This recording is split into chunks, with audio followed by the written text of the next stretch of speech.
first full moon of the year. This is our January full moon update for January 17th, 2022. This is an emotional full moon because it's in Cancer in Vedic astrology, and we also have several retrogrades and transits that are happening at this time that are really shifting to a new trajectory. So that's just bringing up a lot of emotion during this time. Things are pivoting. Mercury's in retrograde, Venus is in retrograde, Sun just conjoined Pluto, planets across the zodiac in Capricorn putting on some pressure there. The underlying message here is spiritual maturity and really diving into a deeper sense of devotion. Hi, I'm Premily Guerreri, Vedic astrologer and business oracle, and welcome to Chart Your Path. If you haven't already subscribed, go ahead and subscribe to the station and hit the bell notification so you don't miss any of my updates. This is resonating for you. Give it a thumbs up. If you're interested in doing a private reading with me, I do them and I do several different kinds. So stick around to the end and I'll share that information with you. Also, all the links will be down in the description here. This full moon in Capricorn in Vedic astrology, yes, the sidereal zodiac, the true placement of the planets, is happening in Cancer, and it is in the lunar mansion of Pusha, which literally means to nourish. The Sacred Wealth Code Archetypes here are the Great Nurturer and also the Queen. The Queen being the empowered feminine leader, and the Great Nurturer is really the I give and receive nourishment. And let's talk about nourishment for a moment. Nourish is really to give someone something what they need in order to grow, whether that's the earth and we're going to feed the soil so the tree, the roots grow well and the tree grows amazing. We're going to nourish someone and give them maybe the knowledge they need or the sustenance they need so that they can grow. Well, this is for soul growth for you. This is for spiritual maturity. The symbol here is the udder of a cow, which is all about nourishment. And it is, there's a connection here with Jupiter, as Jupiter is exalted in this placement, and the Brihaspati, which is the name for Jupiter. And it is exalted when it's in Cancer. That's not till the summer solstice in the Northern Hemisphere. The reason I bring that up, though, is that this energy of expansion and growth, and it's very fecund, and but it's, again, this spiritual maturity and this theme of nourishment. So you're being called to a deeper level of nourishment for your soul, for yourself, for what's important to you in your life, and of course, what Cancer rules in your Vedic astrology chart as well. It is a time where we can really open up to and get the gifts of our deep intuitive wisdom. Let's remember what wisdom is. It's knowledge experienced. That's to know something is one thing, but then to live it, to embody it, bring it down from your soul to the soles of your feet, have walked that path and learned what you've learned from it. That is what true wisdom is. Intuitive, that inner wisdom that we have.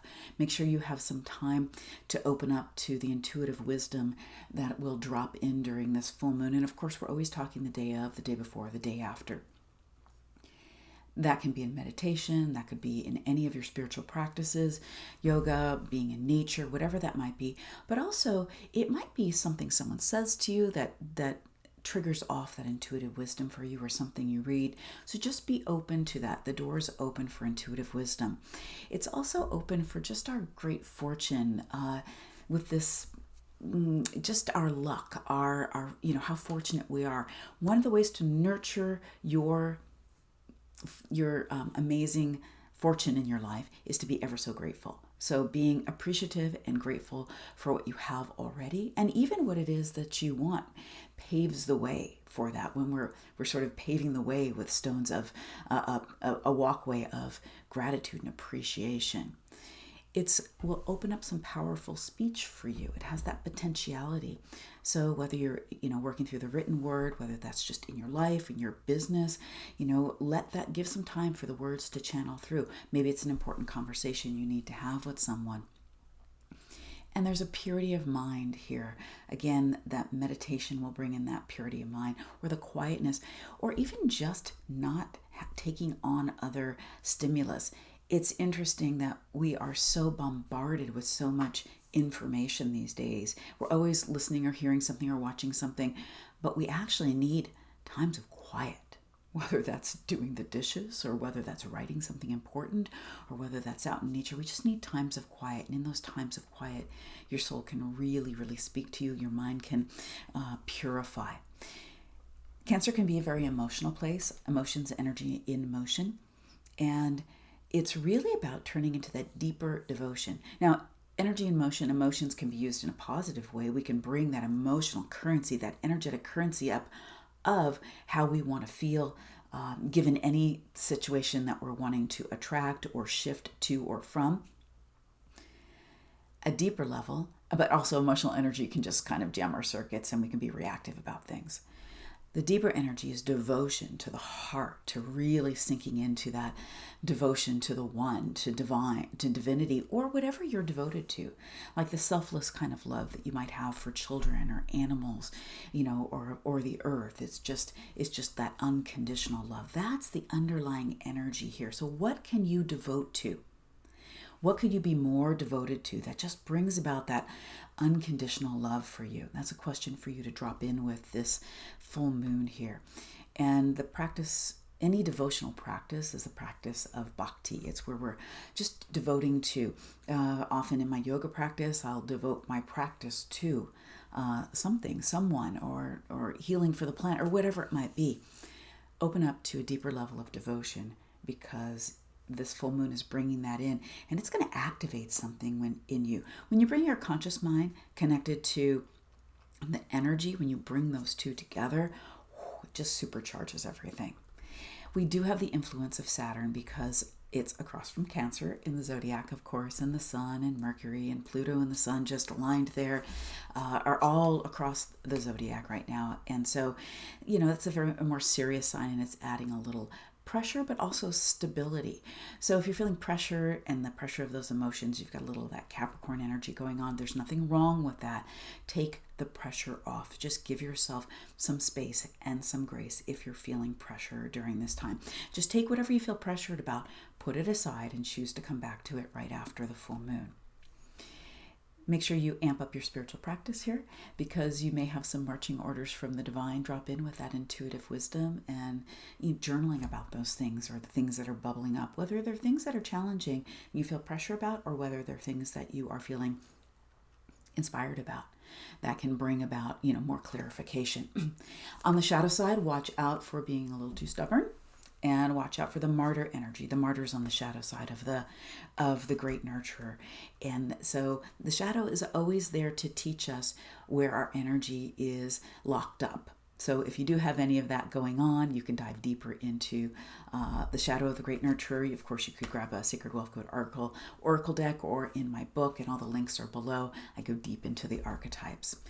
So also, this is even a good opening with this full moon here for starting a business or starting a new business venture. So just wanted to bring that into. It's a pretty, it's a very growth-oriented full moon here.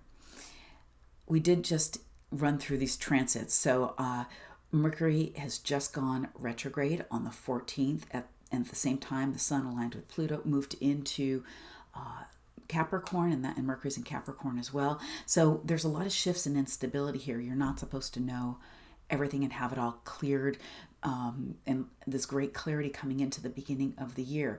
Just because the calendar says January 1st, we are sifting and sorting things. This is some of the reason why it's a great time to get a reading. It's a great time, which I'll talk to you about in just a moment. It's a great time to really sync up with what is for you this year. Things are pivoting, things are changing, things are shifting. So make sure you don't set things in fully informed quite yet. Take things one step at a time. This Mercury retrograde is in Capricorn, which is grounding. I talk about this in my January update as well. And this year, all the Mercury retrogrades are going to be in the Earth constellations. That means something special for you. That is, they're all wealth houses, purpose houses, relationship houses, or spiritual houses. it's a triplicity of houses, and you're going to have a time to really undergo and reevaluate in that particular area of life.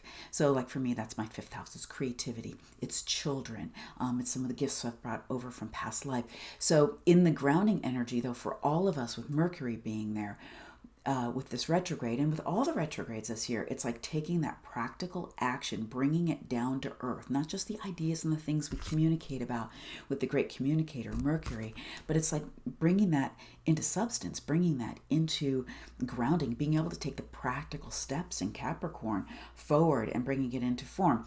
Yes, we have the wonkiness of the beginning of the retrograde, 13th, 14th, 15th, and the end, which is the, I think the 2nd, 3rd, and 4th February. That's when it gets most wonky, when it aligns with the sun. I'll let you know about that in the next update. But overall, those inconveniences, they bring things to the surface that we either need to clear or we learn about. So it's not all bad. In fact, when you look back, it's hard to tell what's bad and what's good. So it's an interesting time, lots of energy shifting and changing. I'd like to hear what you're feeling. What are the emotions that are coming up for you with this full moon? What are you feeling challenged around as far as the Mercury retrograde goes? Venus is still in retrograde. What are you feeling challenged about in relationships? That's going to go to the 29th of the month. I talk a lot about that also in my January 2022 update or evaluating relationships. So it's an incredible time. We're sifting and sorting.